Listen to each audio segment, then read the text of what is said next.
एक बात कान खोलकर सुन लीजिए माँ जी। अगर आपने दोबारा कोमल को इस घर में बुलाया तो मुझसे बुरा कोई नहीं होगा, कह देती हूँ। लेकिन बहू, कोमल मेरी बेटी है, कोई गैर थोड़े ना है जो इस घर में नहीं आ सकती। बेटी होगी आपकी, इसलिए अगर आपको अपनी ममता दिखानी है तो उसे अपने घर में बुलाइए। मेरे घर में बुलाने की कोई ज़रूरत नहीं है, समझ गई आप? क्या कहा? बहू तेरा घर? हाँ हाँ हाँ, मेरा घर। और जोर से बोलूं? बहू, रितेश मेरा बेटा भी है और यह घर रितेश ने खरीदा है, इसलिए मैं माँ होने के नाते इस घर में कुछ तो हक रख ही सकती हूं ना। आहा, हाँ हाँ, बड़ी आई। घर पर हक रखने वाली सुनिए। सासू माँ शादी होने के बाद किसी भी लड़के के लिए उसके जीवन में उसके किसी भी परिवार के सदस्यों से ज्यादा उसकी पत्नी की महत्ता होती है, इसलिए ज्यादा छाछुप्पड़ ना ही करे तो अच्छा है। और इस बूढ़ी होते शरीर को 2 रोटी मुफ्त में बैठे बैठे मिल रही यही कम नहीं है। नताशा की बातें सुनकर आज पूर्णिमा जी का दिल भारी हो गया था। पूर्णिमा जी के 2 बच्चे थे, एक रितेश और एक कोमल। कोमल रितेश से 5 साल छोटी थी और जब रितेश 7 वर्ष का रहा होगा उसी समय उसके पिताजी की मृत्यु सड़क हादसे में हो जाती है। पूर्णिमा जी एक अच्छे परिवार की बहू थी, लेकिन कहते हैं ना, जब संकट आती है तो चारों तरफ से एक बार ही आती है। पूर्णिमा जी के साथ भी यही हुआ। उनके ससुराल वालों ने बेईमानी करके बच्चों सहित घर से निकाल दिया और पूरी संपत्ति हड़प ली। पूर्णिमा जी अपने बेटे रितेश और बेटी कोमल को गोद में लिए हुए अपने भाई के घर जाकर रहने लगी, लेकिन वहां भी भाभी के बार बार सामने से मिलती ताने की वजह से एक दिन घर छोड़कर चली गई। अब पूर्णिमा जी के सामने दोनों बच्चों की परवरिश की जिम्मेदारी आ गई, जिसे पूरा करने के लिए पूर्णिमा जी ने एक ढाबे पर जूठन धोने का काम पकड़ लिया। समय पर पैसे और दोनों टाइम भोजन ढाबे की तरफ से दिया जाने लगा। पूर्णिमा जी ने इतने कष्टों में भी रितेश को स्कूल भेजना नहीं छोड़ा था और रितेश भी अपनी माँ को जूठन धोते देख अंदर ही अंदर घुटता रहता था, लेकिन वो कर भी क्या सकता था। एक दिन ढाबे पर काम करने वाले एक कर्मचारी ने बदनीयती से पूर्णिमा जी को अकेला पाकर उनसे जबरदस्ती करने की कोशिश करने लगा, लेकिन पूर्णिमा जी चीख पुकार के कारण वहां से गुजर रहे कुछ लोगों ने उनकी मदद की और उस कर्मचारी की जमकर पिटाई करके पुलिस के हवाले कर दिया था। रितेश को ये बात पता चल गया, लेकिन रितेश की अभी उम्र नहीं थी कि कमा सके। धीरे धीरे समय बीतता गया और रितेश के साथ साथ कोमल भी स्कूल जाने लगी थी। रितेश स्कूल पास करके कॉलेज चला गया और साथ में कुछ बच्चों को घर घर जाकर ट्यूशन भी पढ़ना शुरू कर दिया, तथा उसकी बहन ने अपने घर, जो कि रितेश ने किराए पर एक झुग्गी में ले रखा था, उसी में छोटे बच्चों को पढ़ाना शुरू कर दी और पूर्णिमा जी ने सिलाई का काम घर पर शुरू कर दिया था। कुल मिलाकर जिंदगी सुधरने की ओर कदम बढ़ चुकी थी। एक दिन पूर्णिमा जी ने रितेश से कहा, रितेश बेटा। हाँ माँ। क्या हुआ? बेटा ध्यान से सुनो। कोमल अब बड़ी हो गई है, उसने इंटरमीडिएट भी पास कर लिया है, इसलिए मैं चाहती हूं कि किसी तरह से इसके हाथ पीले कर दूं। रितेश भी अपनी माँ के इच्छा के साथ था, इसलिए उसने अपनी बहन की शादी एक लड़का जिसका नाम मनोज था देखकर कर दिया, जो अभी पढ़ाई ही कर रहा था। अपनी बहन की शादी करने के 1 साल बाद ही रितेश की सरकारी नौकरी एक अच्छे पोस्ट पर लग गई और वह झुग्गी से निकलकर एक अच्छा सा जगह देखकर वहां किराए पर 2 कमरों का एक घर लेकर अपनी माँ को वहां शिफ्ट करके खुद अपनी ड्यूटी ज्वाइन करने चला जाता है। धीरे धीरे समय बीतता है और रितेश अपना खुद का मकान खरीद लेता है। एक मकान खरीदने के बाद रितेश की शादी नताशा से हो गई थी। शुरू नताशा ने घर को अच्छे से संभाला, लेकिन इधर कुछ दिनों से नताशा को अपने पति की कमाई पर घमंड होने लगा था, जिसे वो अपने सिवा किसी पर खर्च नहीं करना चाहती थी।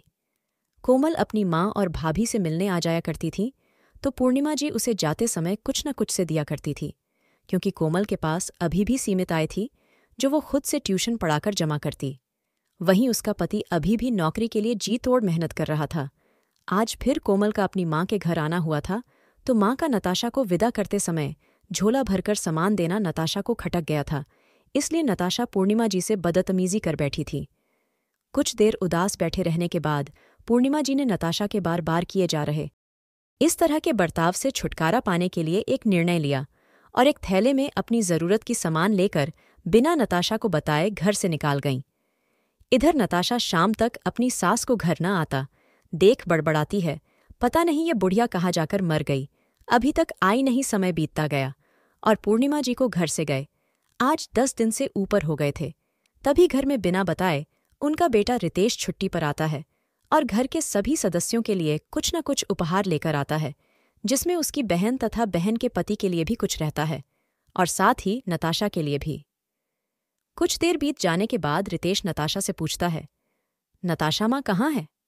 मुझे क्या पता, नताशा का जवाब आता है। इसका क्या मतलब है? नताशा माँ घर से बाहर गई है तो तुझे नहीं पता होगा तो किसे पता होगा? वो पिछले 10 दिनों से घर नहीं आई है, नताशा बोली। क्या? ये क्या बकवास कर रही हो नताशा? रितेश गुस्से में चिल्लाया। हाँ, मैं बकवास नहीं कर रही।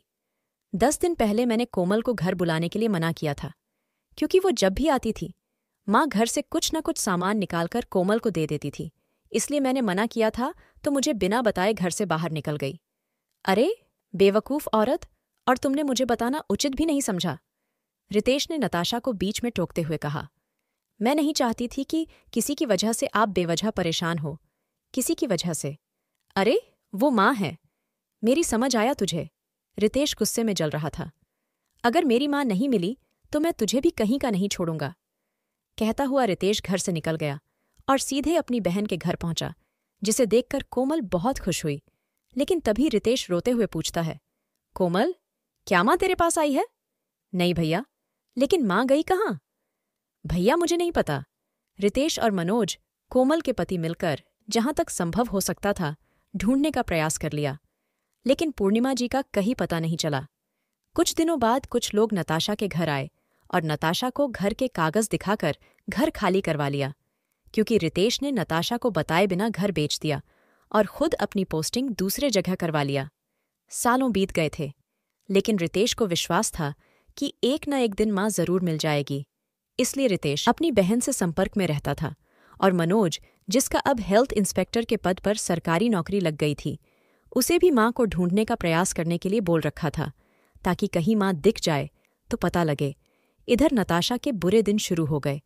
अपने ही घर से निकलने के बाद अपने भाई के घर में भी ज्यादा दिन पनाह नहीं मिली उसे, इसलिए उसने सिलाई का काम पकड़ लिया और अपने खर्चे खुद निकालने लगी और एक छोटा सा कमरा किराए पर ले लिया। आज नताशा को अपने किए पर बहुत पछतावा हो रहा था। उसके थोड़े पैसे के लालच में उसका पूरा परिवार तबाह हो गया था।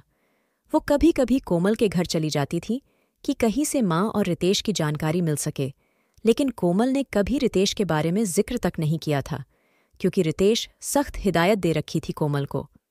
एक दिन सिलाई पर काम करते करते नताशा बेहोश हो गई और वो 2 दिन तक अपने कमरे में सिलाई मशीन के पास वैसे ही बेहोश पड़ी रही, जब तक कि एक ग्राहक, जिसने कुछ सिलने के लिए दी थी, वही आ गई। लोगों की मदद से उसे सरकारी हॉस्पिटल में दाखिल कर दिया, लेकिन उसके पास रहने के लिए अपना कोई परिवार नहीं था। डॉक्टर ने कुछ चेकअप करके उसे बड़े सरकारी हॉस्पिटल में रेफर कर दिया और एक सेवा संस्था की मदद से उसे बड़े सरकारी हॉस्पिटल में भर्ती कराकर उसकी मदद के लिए संस्था की तरफ से एक महिला सदस्य को वहां पहुंचा दिया गया था। अब संस्था की देखरेख में नताशा का इलाज चलने लगा, लेकिन कोई सुधार न होता। देख संस्था ने उसका दाखिला एक प्राइवेट हॉस्पिटल में करा दिया। संस्था की तरफ से आई महिला दिन रात उसकी सेवा करती। एक दिन उस हॉस्पिटल में अचानक उस वक्त अफरा तफरी मच गई जब हेल्थ डिपार्टमेंट की तरफ से मेडिसिन डिपार्टमेंट में रेड डाल दी गई थी। मेडिसिन डिपार्टमेंट में एक एक दवाइयों को चेक किया जा रहा था। तभी वहां सेवा संस्था वाली महिला नताशा की कुछ खत्म हुई दवाइयों के लिए वहां पहुंची। संयोग से हेल्थ इंस्पेक्टर मनोज ही रेड मारने आया था। अचानक अपनी सास को देखकर, माँ जी आप यहाँ, पूर्णिमा जी अपने दामाद को देखकर फपक कर रो पड़ी और मनोज ने अपनी सास को गले से लगा लिया और पूछा, माँ जी आप यहाँ क्या कर रही है? भैया ने आपको कहाँ कहाँ नहीं ढूंढा, यहाँ तक कि गुस्से में अपना घर बेचकर। नताशा भाभी को छोड़कर चले गए और आप ये दवा किसके लिए ले रहे हैं? पर्चा अपने हाथों में लेकर देखने लगा। कैंसर की दवा किसके लिए? पूर्णिमा जी अपने दामाद का हाथ पकड़कर नताशा के पास ले गए, जो अभी भी लगभग बेहोशी के हालत में थी। नताशा भाभी? हाँ बेटा। पूर्णिमा जी रोते हुए, मैं एक सेवा संस्था में काम करने लग गई थी, जहां से मुझे नताशा की देखरेख की जिम्मेदारी मिली थी। शायद भगवान भी यही चाहते थे। मनोज तुरंत कोमल को फोन करता है। और कोमल अपने भाई को फ़ोन करके हॉस्पिटल आने को कहता है। इधर मनोज ने रेड बंद करवा दी, जिससे खुश होकर हॉस्पिटल के मालिक ने सब कुछ जानने के बाद नताशा के लिए स्पेशल ट्रीटमेंट शुरू करवा दिया। मनोज जी, अगर और कोई सेवा चाहिए तो ज़रूर बताएगा। आज मनोज कुछ बोल नहीं पाया। कुछ ही देर में कोमल हॉस्पिटल पहुंच गई और माँ के गले लिपटकर रोने लगी। शाम तक भाई भी वहां आ पहुंचा और माँ से लिपटकर ऐसा रोया जैसे कोई बच्चा रोता हो। माँ चलो, अब घर चलते हैं, रितेश ने कहा। नहीं बेटा, नताशा को साथ लेकर जाएंगे। माँ तुम अभी भी उसके लिए सोच रही हो, रितेश बोला। हाँ, मैं सोच रही हूं, क्योंकि उसे उसके किए की सज़ा मिल गई है बेटा, और मैं उसके लिए कोई गिला शिकवा अपने मन में नहीं रख रखी हूं। और देख, उसके साथ उसका कोई परिवार नहीं है, न बाप न भाई, कोई नहीं, अकेली है बेचारी, 3-4 दिनों से बेहोश। तू सोच रितेश, जब मुझे घर से बेघर कर दिया गया था तब मेरे साथ कम से कम मेरा बेटा और मेरी बेटी थी, लेकिन आज इस बेचारी के साथ कोई नहीं है। रितेश के आंखों में आंसू आ गए थे। जा बेटा, एक बार जाकर देखा, और रितेश दौड़ पड़ा नताशा की ओर। कुछ महीनों के इलाज के बाद नताशा बिल्कुल स्वस्थ होकर वापस अपने और अपने सास के घर रितेश के साथ दुल्हन बनकर आई, जिसकी पहली आरती कोमल ने उतारी, जिसके गले लगकर नताशा फपक पड़ी। तभी दूसरी आरती लेकर उसकी सास अपनी बहू की आरती उतारने को तैयार थी। तभी बहू आंखों में आंसू भर अपने सास के पांव पर झुक गई। उठ जा, मेरी बच्ची, तेरी जगह यहां नहीं बल्कि मेरी बाहों में है, कहकर पूर्णिमा जी ने नताशा को गले लगा लिया। उसके बाद सभी ने एक साथ मिलकर माँ को चारों तरफ से गले लगा लिया। बहू आंखों में आंसू भर अपनी सास के पांव पर झुक गई। पाठकों, आज की कहानी यहीं समाप्त होती है। कहानी अच्छा लगे तो वीडियो को लाइक और चैनल को सब्सक्राइब करना ना भूलें।